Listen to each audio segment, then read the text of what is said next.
I remember the silence most clearly. That heavy, suffocating silence in Principal Warren's office as he studied my face with tired eyes, nodding mechanically while shuffling papers on his desk. I was 12 years old, sitting with my hands folded, in my lap, trying to keep my voice steady as I explained, for the third time that month, how Madison Coleman had been tormenting me.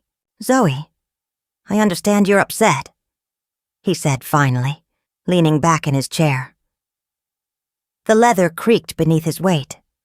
"But without witnesses or evidence, there's not much I can do. It's your word against hers." I looked down at my navy blue uniform, skirt, at the small tear along the hem where Madison had grabbed and pulled me into the bathroom earlier that day. "But, Mr. Warren, she took my science project. She dumped it in the trash and poured chocolate milk all over it. Everyone saw it." "Everyone?" He raised his eyebrows, skeptical. "Then why hasn't anyone come forward?" We both knew why. Madison Coleman was the daughter of the school board president. Her mother organized the annual fundraising gala that kept Westlake Academy's private coffers filled. The Colemans had a wing of the library named after them, and I was just Zoe Williams, attending on a partial scholarship, my mother working 2 jobs to cover the rest. "Maybe they're scared," I whispered. Principal Warren sighed, reaching for his glasses to clean them with a microfiber cloth. A gesture I'd seen him perform countless times during our meetings. "Zoe, middle school can be difficult. Children tease each other. It's normal developmental behavior." Normal. There was nothing normal about being the only black girl in 7th grade at Westlake Academy. Nothing normal about finding notes in my locker telling me my skin looked like dirt, or having Madison whisper that my braids looked primitive during assembly. "I think you're being a bit sensitive," he continued. "Madison comes from a good family. I've known them for years. Perhaps there's been a misunderstanding." A misunderstanding. 7 months of misunderstandings. I nodded because that's what was expected of me. I thanked him for his time because my mother had raised me to be polite, even when politeness felt like swallowing broken glass. And I walked out of his office knowing exactly what I had known going in. No one was going to help me. I didn't tell my mother about the meeting. She was already working overtime shifts at the hospital, coming home with dark circles under her eyes. The tuition for Westlake, even partially covered by scholarship, stretched our budget to the breaking point. But Mom believed it was worth it, believed I would get opportunities there that the crowded public schools couldn't offer. "Education is the one thing no one can take from you," she would say, while helping me with homework late into the night. So I kept quiet about Madison, about the whispers that followed me down hallways, about eating lunch alone in bathroom stalls when the cafeteria felt too exposed, until the day everything changed. It was a Tuesday in late October. The air had turned crisp, trees on campus blazing with autumn colors. I was at my locker between classes, exchanging my literature textbook for algebra, when I felt someone watching me. I turned to find Madison and her 3 friends standing there, perfectly arranged like mannequins in a store window. "Nice hair," Madison said, eyeing my freshly done box braids. I'd sat for hours on Sunday while my aunt braided them, each one neat and precise. "Did your family bring that style when they came on the boats?" Her friends tittered, covering their mouths. The hallway seemed to contract around us. "My family has been in Virginia for 6 generations," I replied quietly, closing my locker. "Longer than yours, probably." The smile dropped from Madison's face. "Excuse me?" "I said my family's been here longer than yours. My great-great-grandmother was born here in 1878. I tried to step around their semicircle, But Madison moved to block me, her shoulder bumping mine hard enough to make me stumble. Back against the lockers. "You think you're so smart," she hissed. "You don't belong here, Zoe. Everyone knows you're only here because the school needed to look diverse for the brochures." The words stung like a slap. I'd earned my place with a perfect entrance exam score and glowing recommendations from all my elementary school teachers. But in Madison's world, my achievements could only ever be handouts. "Please move," I said, clutching my textbook tighter to my chest. "I'm going to be late." "Oh, we wouldn't want that," Madison said with mock concern. The scholarship girl can't afford to mess up, can she? She turned to her friends. "Can you imagine having to count every penny? Having to work for things instead of just asking Daddy?" The bell rang, its shrill tone momentarily drowning out their laughter. Students began hurrying past, no one looking our way, no one wanting to get involved. "Your uniform looks terrible," Madison continued, reaching out to flick my collar. "It's all faded. Don't they give you money for new ones? Or is that too much? Charity!" I felt something shift inside me then. A small, hard kernel of anger that had been growing for months finally sprouted. "At least I don't need my mommy to fight my battles for me," I said. "Everyone knows the only reason you get away with everything is because of your parents."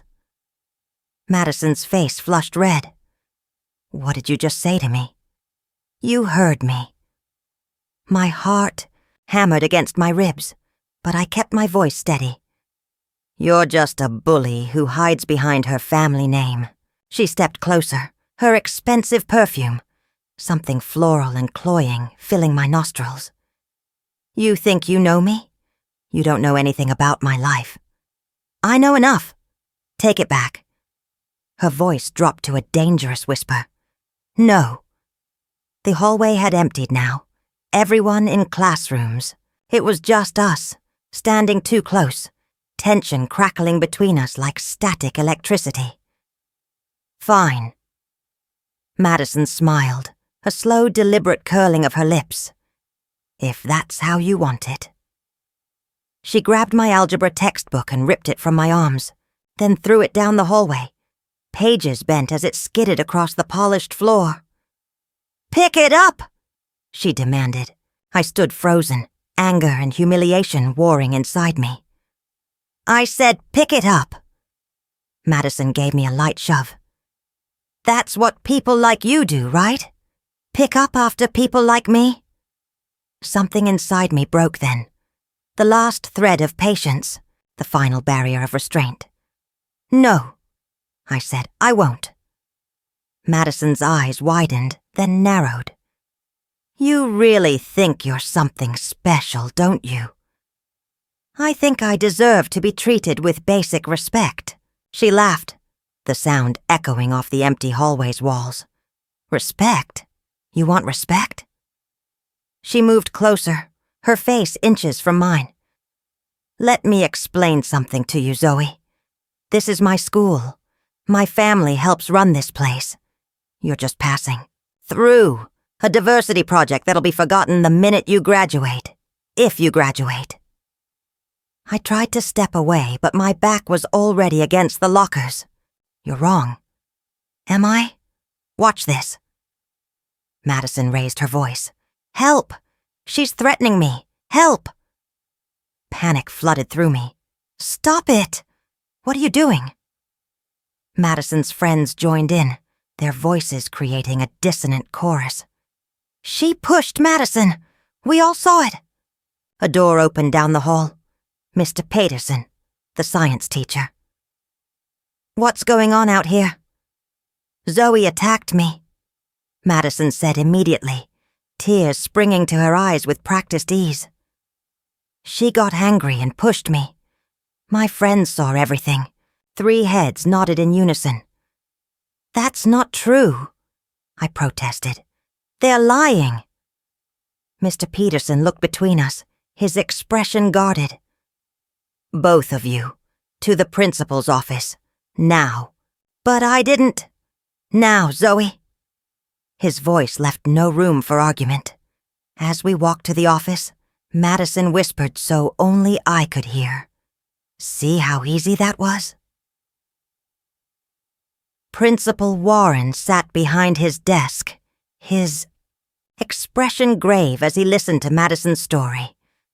According to her, I had become aggressive after she politely asked me to keep my voice down in the hallway. I had called her names, threatened her, and eventually shoved her against the lockers.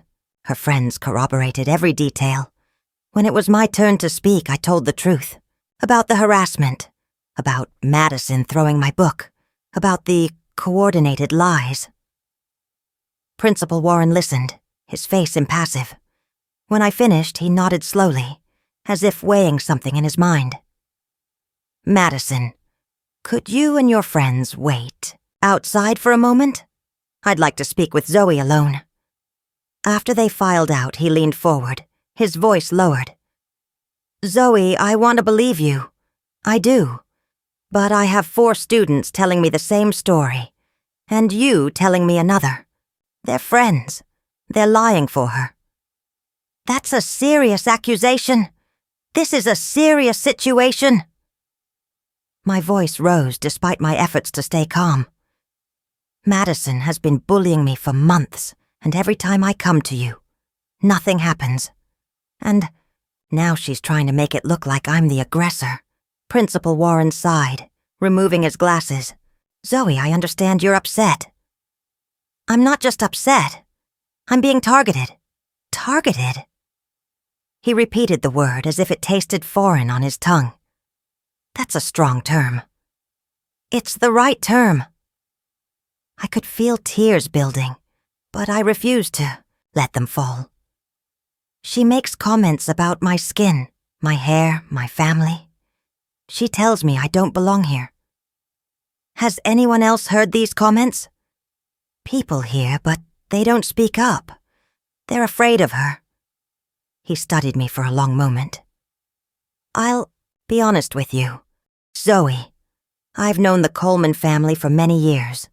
They're pillars of this community. Madison has never had disciplinary issues before you arrived. Before I arrived, the implication hung in the air between us. So, this is my fault somehow? I didn't say that. Principal Warren's tone was placating.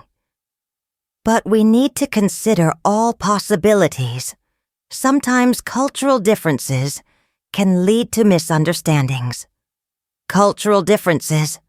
As if Madison's behavior could be explained away by some anthropological curiosity rather than simple cruelty. There's no misunderstanding, I said quietly. She doesn't like me because I'm different, and she knows she can get away with it. Principal Warren looked uncomfortable.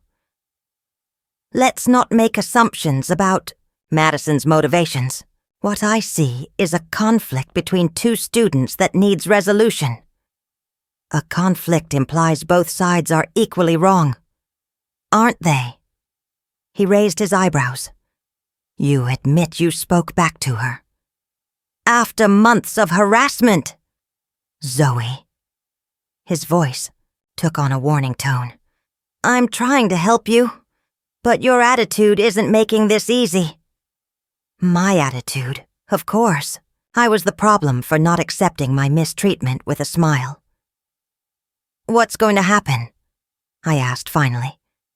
I think both you and Madison could benefit from some time to reflect. You'll both serve detention tomorrow after school. Sir, that's not fair. He finished for me. Perhaps not, but it's the best solution I can offer right now, given the circumstances. The circumstances. The unspoken reality that Madison's family name carried weight, and mine did not. I understand, I said hollowly. Good, he smiled, relief evident in his expression. I'm glad we could resolve this amicably.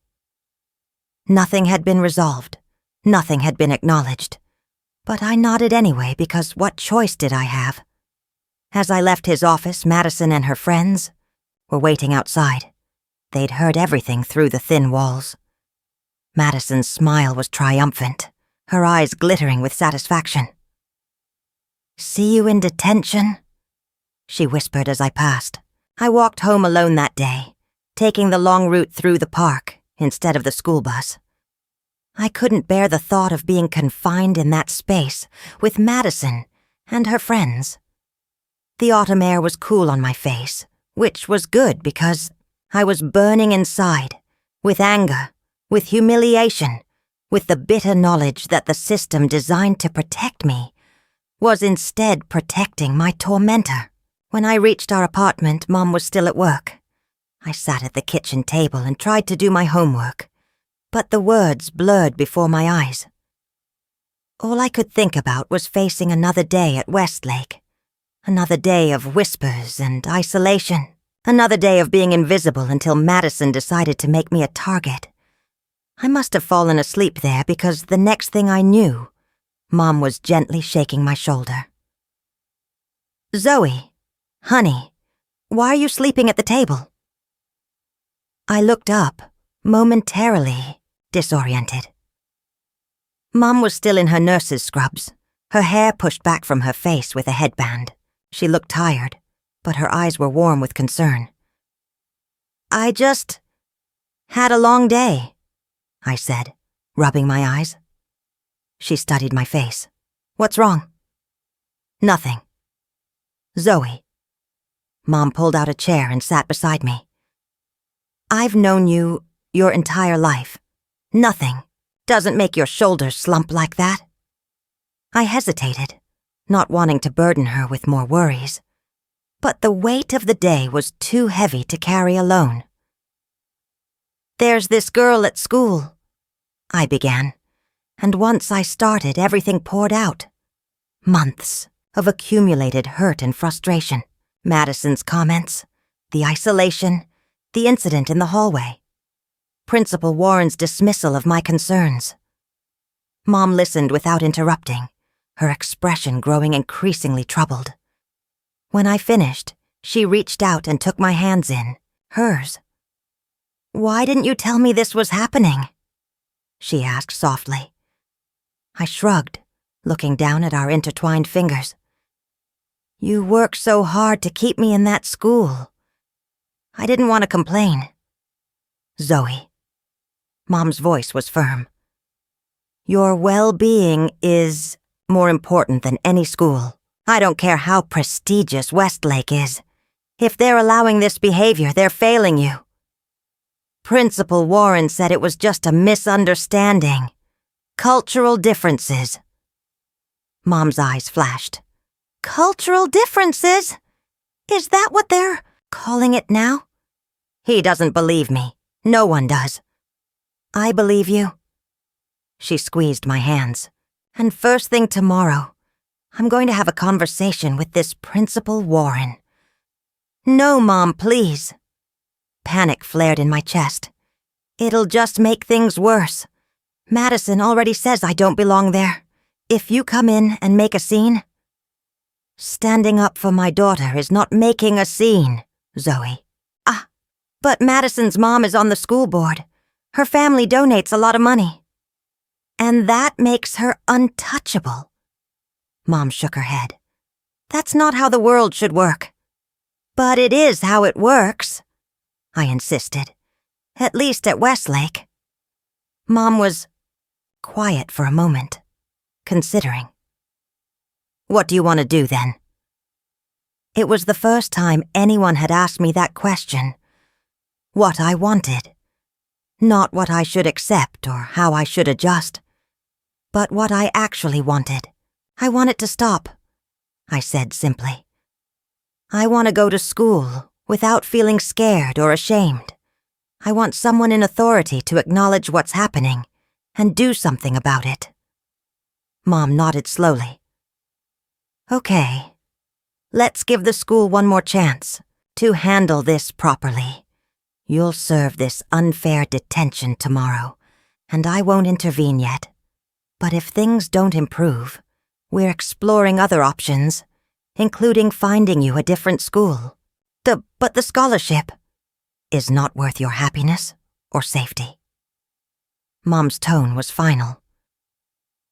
"There are other good schools, Zoe, and you're brilliant enough to succeed anywhere."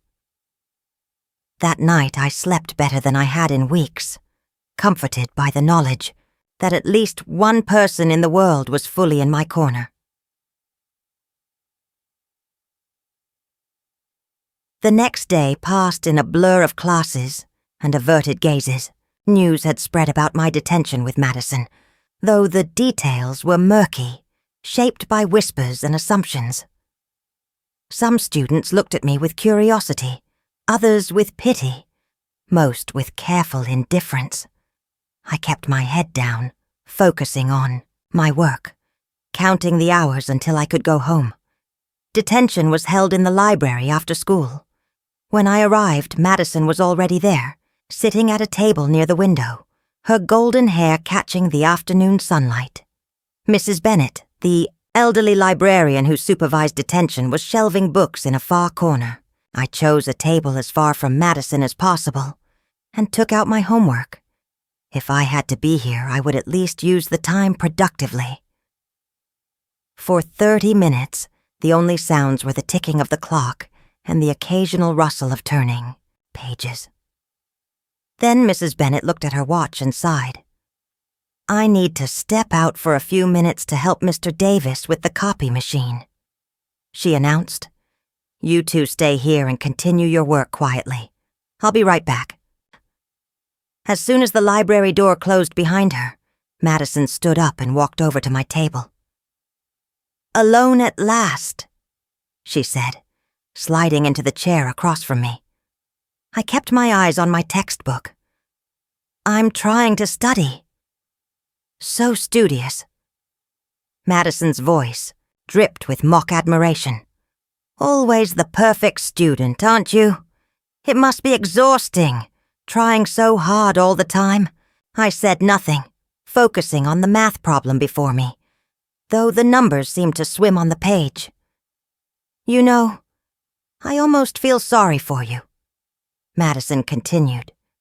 "Coming to a school where you clearly don't fit in, where everyone's just tolerating you because they have to."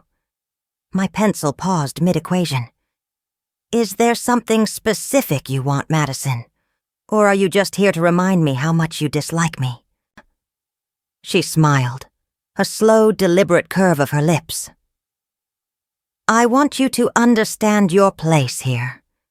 This isn't just about disliking you, Zoe.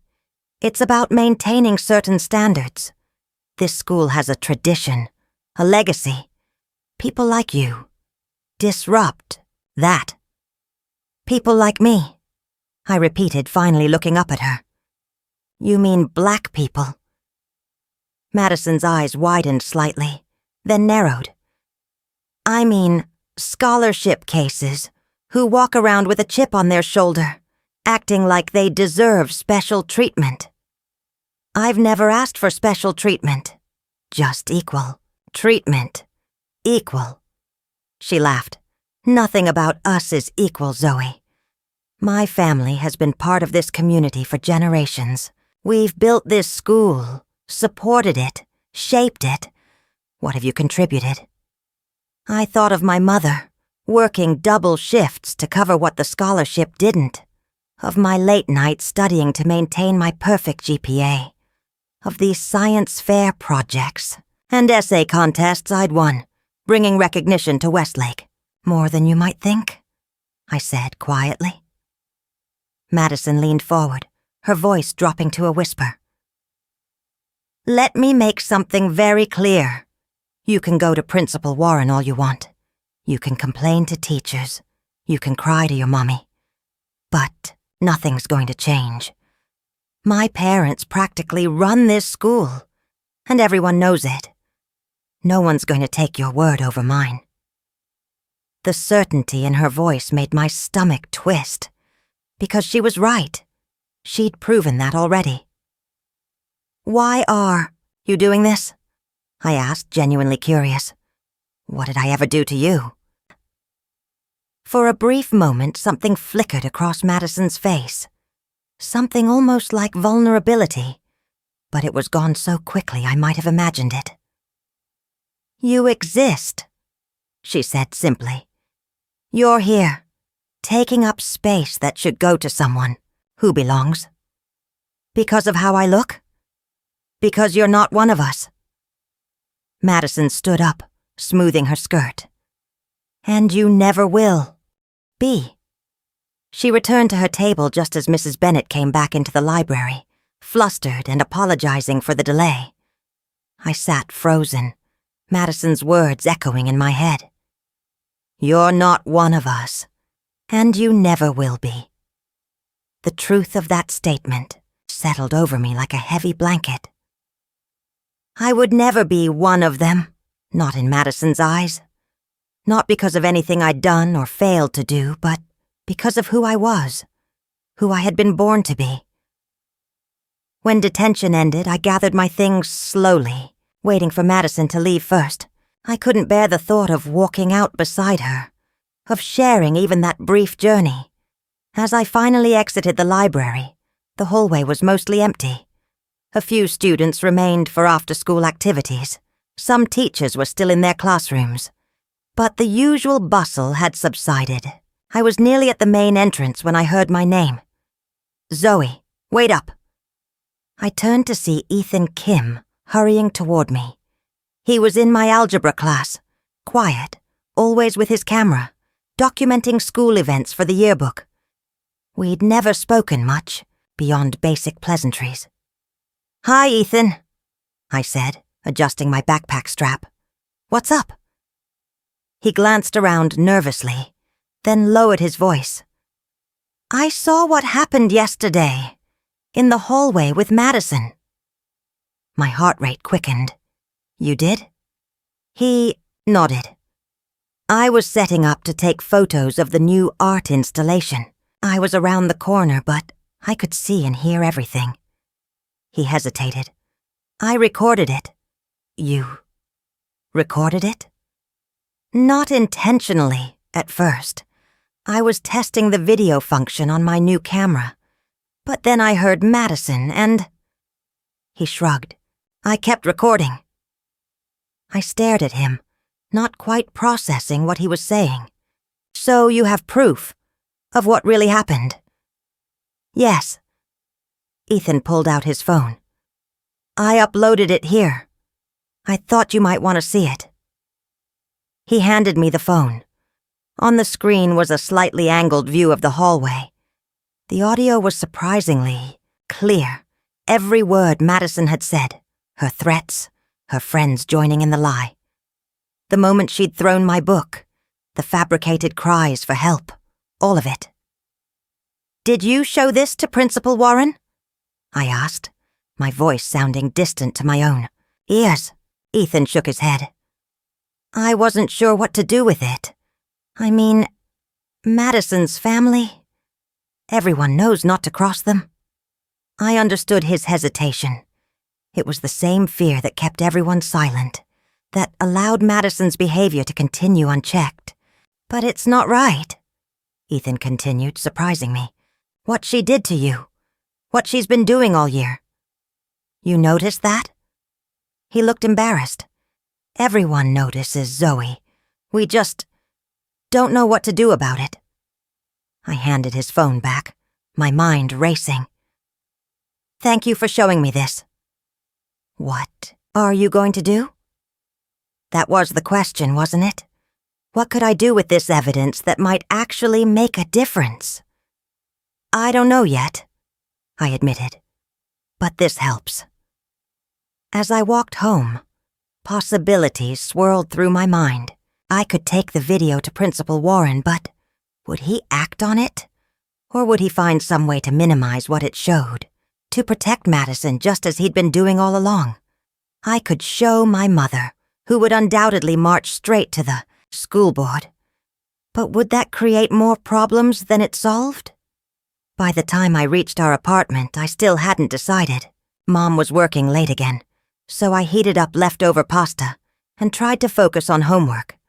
But the image of Madison's face as she told me I didn't belong kept intruding, alongside the unexpected lifeline Ethan had thrown me. Someone had seen, someone had cared enough to document the truth. I was still awake when Mom came home just after midnight, exhausted from her shift. I'd made a decision. "Mom," I said as she dropped her keys in the bowl by the door. "I need to talk to you about something important."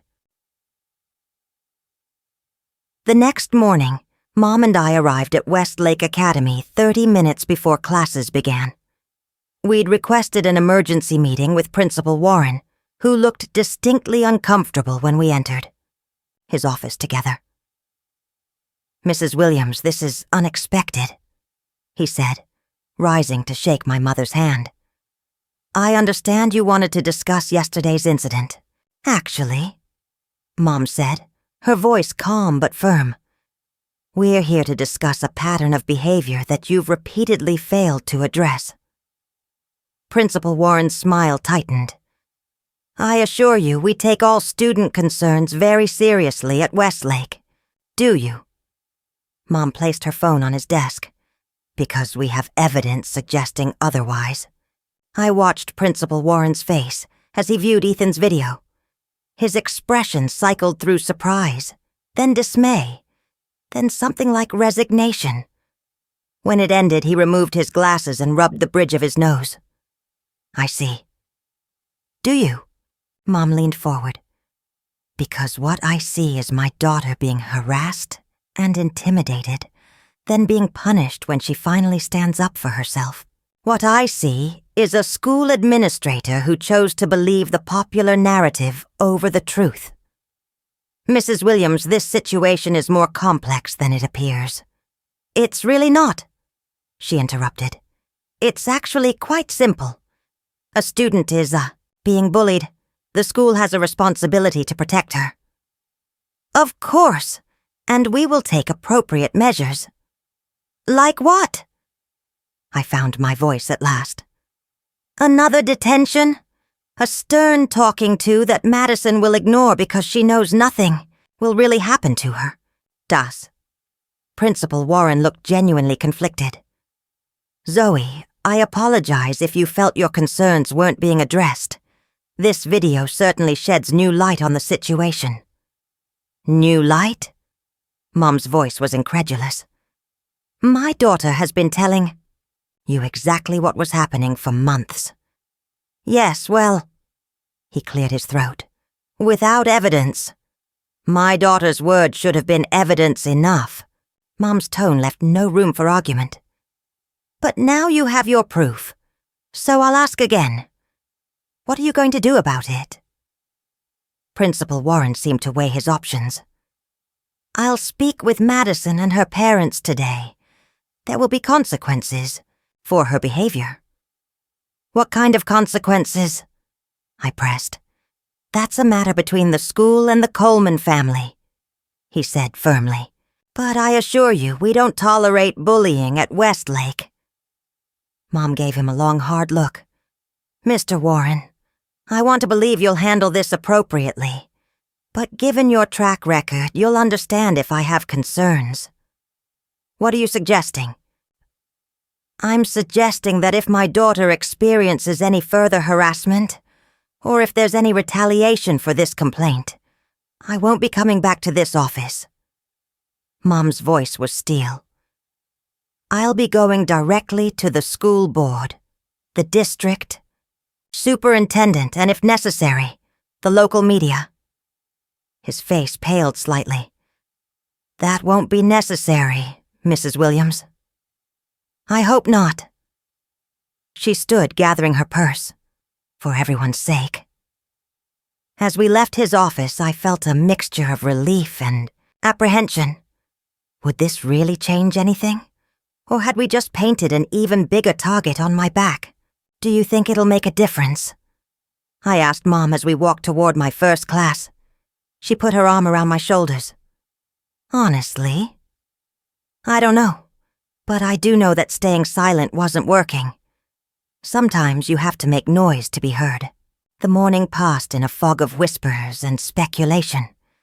By lunchtime, rumors were circulating that Madison had been called to the principal's office. By afternoon, the whispers had evolved. Madison had been sent home. Her parents had been called.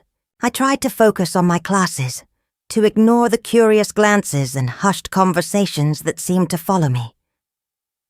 Ethan caught my eye in algebra and gave me a small, encouraging nod. It helped, that tiny acknowledgement. After school, I was gathering books from my locker when my phone buzzed with a notification. Someone had tagged me in a social media post. I opened it, my heart sinking when I saw it was from a school gossip account I didn't follow. But what I saw made me freeze in disbelief. It was Ethan's video, the full unedited footage of Madison's bullying, followed by her orchestrated lie. Someone had posted it with a simple caption: "The truth about what happened to Zoe Williams. Enough is enough. Westlake truth." I stared at the screen, watching the view count climb by the second. Comments were pouring in. "I knew Madison was lying. This is disgusting. Why hasn't the school done anything?" "Zoe, we've got your back." "Who else has Madison bullied into silence?" My phone continued buzzing with notifications as more students shared the video, added their own comments, tagged others. By the time I reached the bus, it felt like the entire school had seen it. On the ride home, messages of support flooded, in from classmates I barely knew, from students in different grades, even from a few teachers using their personal accounts. People were finally seeing the truth, and they were angry. Not at me. For me. That evening, my phone rang. It was Ethan. "Zoe, have you seen what's happening online?" "Yes," I said, still processing the sudden reversal of fortune. "Did you post that video?" "No!" He sounded genuinely shocked. "I only showed it to you. I would never share it without your permission." "Then who did?" "I think—" He hesitated. "I think it might have been Lily Chen. She was with me when I was reviewing the footage yesterday. She was really upset by what she saw." Lily Chen. A quiet girl from our science class. Someone I'd barely spoken to. "The school administration is freaking out," Ethan continued. "My dad's on the PTA, and he got an emergency email about a sensitive situation being addressed." "What does that mean?" "I don't know, but people are talking about organizing a protest tomorrow, if Madison doesn't face consequences." A protest? For me? The thought was so surreal I could barely comprehend it. "This is crazy," I whispered.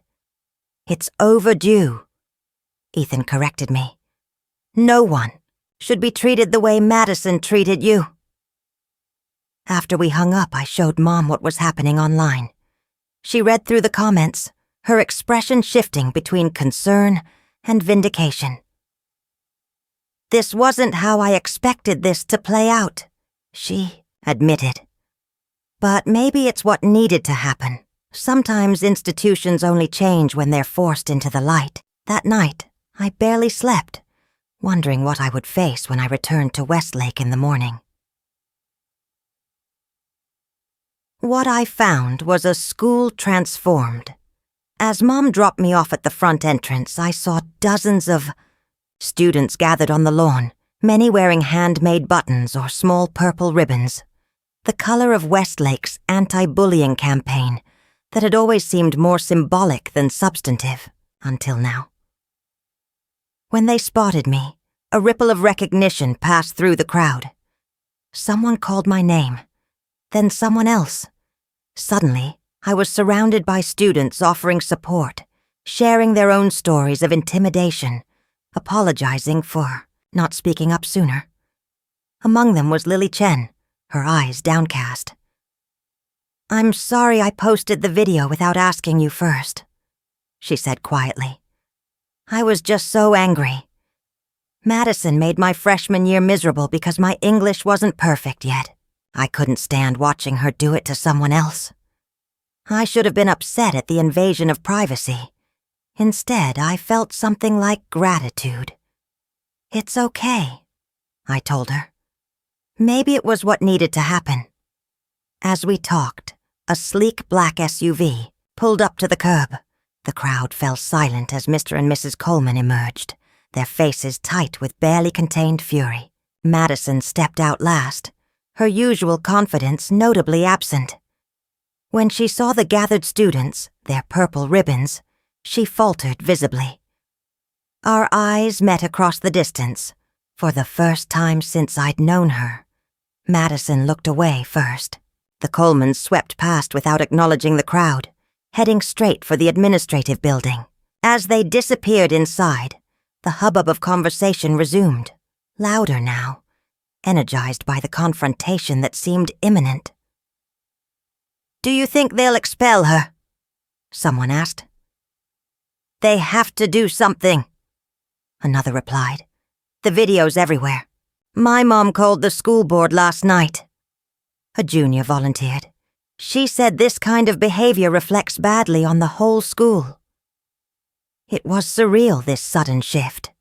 These same students who had walked past me in silence for months were now demanding justice on my behalf.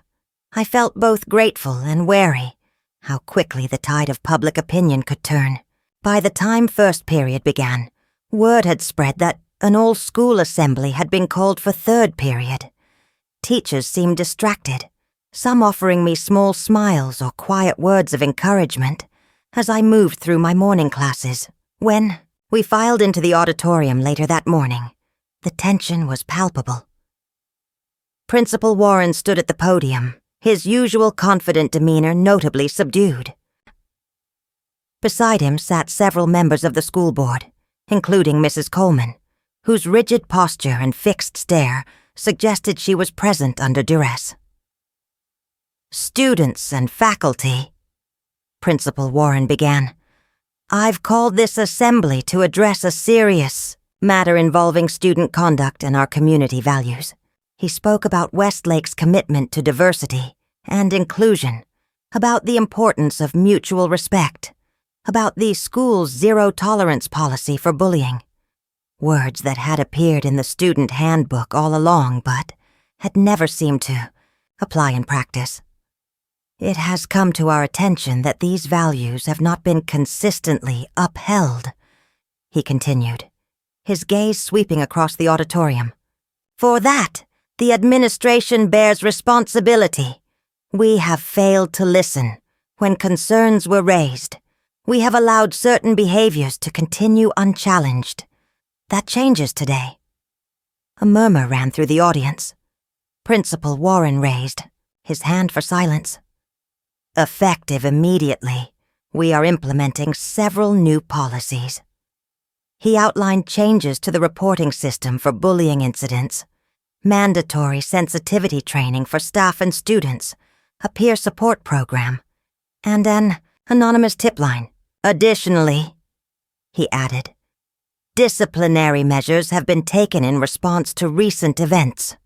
While I cannot discuss specific student cases, I want to assure you all that we are committed to creating a safe environment for everyone at Westlake." When the assembly ended, I was called to the main office, where Mom was waiting. She'd been invited to an emergency meeting with the school board. "They've suspended Madison for 2 weeks," she told me in a low voice as we walked to the conference room.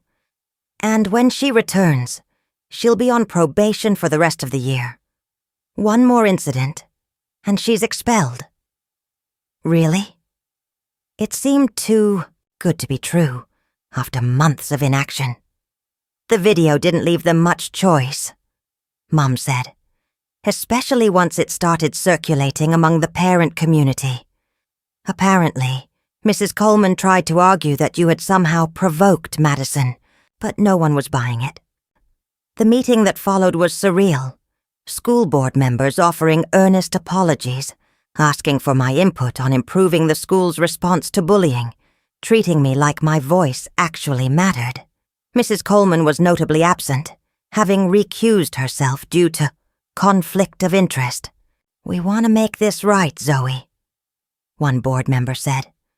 "Not just for you, but for any student who's felt marginalized or unheard."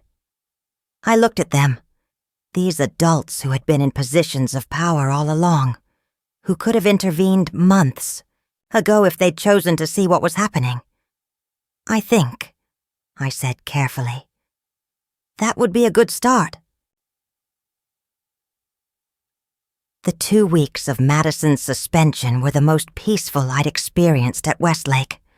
I made new friends, real ones, who sought me out at lunch, who partnered with me in class projects, who walked with me between classes. Ethan and Lily especially became fixtures in my daily life, their quiet support a balm after months of isolation. When Madison returned, she was subdued, keeping to herself even among her former friend group, who seemed uncertain how to act around her now that her untouchable status had been revoked. She avoided me entirely, which was fine by me, until the day she didn't. I was in the library during study hall working on a history paper when she approached my table. I tensed immediately, bracing for whatever new attack she'd devised. Instead, she said, "Can I sit?" I looked up, startled. "Why?" Madison glanced around, clearly uncomfortable. "I need to say something to you." After a moment's hesitation, I nodded at the chair across from me. She sat, her usual confident posture nowhere in evidence. "I'm sorry," she said simply. I waited for more, for the qualification that would turn her apology into another subtle attack. But she just sat there, her eyes on the table between us. "Why?" I asked again, but with a different meaning this time. Madison sighed. "Because I was wrong. What I did to you was cruel, unfair." She looked up finally, meeting my gaze. "Honestly, I was jealous." "Jealous?" I couldn't hide my disbelief. "Of what?" "You're smart, really smart. You don't need to study for hours to get perfect grades. Teachers actually like you, not just your family name." She shrugged, a small defeated gesture. "And you're confident in who you are." "I've never felt that way." I studied her face, looking for signs of insincerity, finding none. "That doesn't excuse how you treated me." "I know." She nodded. "Nothing does. I just wanted you to know that it wasn't. It wasn't about your race, even though I said those awful things. It was about me feeling threatened by you." Her words didn't erase the pain she'd caused, but they did something I hadn't expected. They humanized her in a way that made it harder to see her as a simple villain. "Thank you for the apology," I said finally. "I appreciate it." She looked relieved, starting to rise. "That's all I wanted to say." "Madison." I stopped her. "Why now? After all this time?" She hesitated. "Mandatory counseling was part of my probation." A faint self-deprecating smile crossed her face. "Turns out I have some issues to work through." After she left, I sat for a long time turning our conversation over in my mind. Her apology didn't change the past, didn't erase the months of hurt, but it offered something I hadn't realized I needed. Closure. A chance to see Madison not as an all-powerful tormentor, but as a flawed, insecure girl who had wielded cruelty as a shield for her own vulnerabilities. Gora. The rest of the school year unfolded in ways I never could have predicted. The changes Principal Warren had announced weren't just empty promises.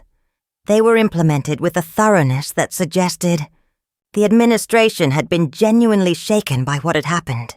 The peer support program thrived, with students from different grades volunteering to serve as mentors and allies. The anonymous reporting system gave voice to those who had previously suffered in silence. Madison and I never became friends, but we developed a cautious coexistence. Sometimes I would catch her watching me across the cafeteria or in assembly, her expression thoughtful rather than hostile. Once, when a substitute teacher mispronounced my name, it was Madison who quietly corrected him. Small steps. Imperfect progress. By the time summer arrived, Westlake felt like a different place. Not perfect, but better. A place where I could belong without having to make myself smaller. 15 years later, I still think about that 7th grade year. How close I came to accepting that my voice didn't matter, that some injustices simply had to be endured. Sometimes I wonder what would have happened if Ethan hadn't been there with his camera, if Lily hadn't been brave enough to share what she saw, if my mother hadn't taught me that standing up for yourself isn't optional, it's necessary. I wonder where I would be now if I had accepted Madison's vision of my place in the world. Instead, I'm an education policy advisor, working to create more equitable school environments. My experiences at Westlake shaped my career path, my determination to ensure that no student feels as alone as I once did. I was thinking about this yesterday while waiting for my coffee at a local cafe. Lost in thought, I didn't notice the woman at the next table until she said my name. Zoe? Zoe Williams? I turned to find myself face to face with Madison Coleman. Older, now, her golden hair cut into a practical bob, tired lines around her eyes that hadn't been there before. Madison, I said, surprised at how instantly I recognized her. It's been a long time. It has. She smiled tentatively. How are you? I'm good. Working in education policy now. That makes sense. She nodded. You always knew how to fight for what's right. An awkward silence fell between us. 15 years of unspoken history filling the space. Are you still in the area? I asked finally. Just visiting my parents. A shadow crossed her face. My dad's been sick. Cancer. I'm sorry to hear that, she shrugged. A gesture that reminded me of our conversation in the library all those years ago. Life happens, right? Things change. Priorities shift. She hesitated. I'm actually between jobs right now. The company I was with downsized, and I could see it then. The vulnerability she'd hidden so well as a child, now visible in the way she clutched her coffee cup, in the slight downward turn of her mouth. What field are you in? I asked. Marketing. Though I've been thinking about making a change. She straightened slightly. Actually, I've been volunteering with an anti-bullying program at my daughter's school. It's been enlightening. You have a daughter? Madison nodded, a genuine smile warming her face. Olivia. She's 7, smart as a whip, and way more empathetic than I ever was at her age. I thought about the cycle we were breaking. Madison, teaching her daughter what she had failed to learn as a child. Me working to create systems that protect rather than overlook. You know, I said, making a split-second decision. My organization is actually hiring for a community outreach coordinator. Someone with personal experience and communication skills, if you're interested. Madison looked startled. You'd recommend me? After everything? People change. I believe that. I took out a business card and wrote my personal email on the back. Send me your resume, and we can talk more. As she took the card, our fingers brushed briefly. Thank you, Zoe. I don't deserve your kindness. It's not about deserving, I told her. It's about moving forward.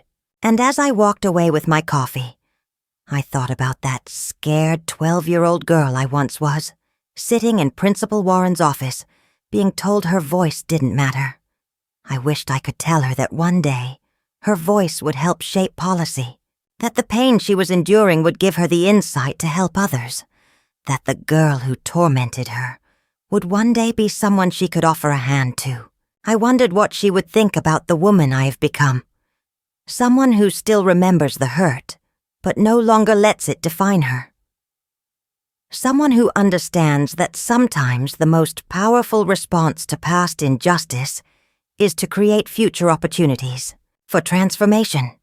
If you've ever felt silenced or overlooked, if you've ever had to fight to be heard, I hope my story reminds you that speaking your truth matters, even when it seems no one is listening, because you never know who might be recording, who might be gathering courage from your example, who might be changed by witnessing your resistance.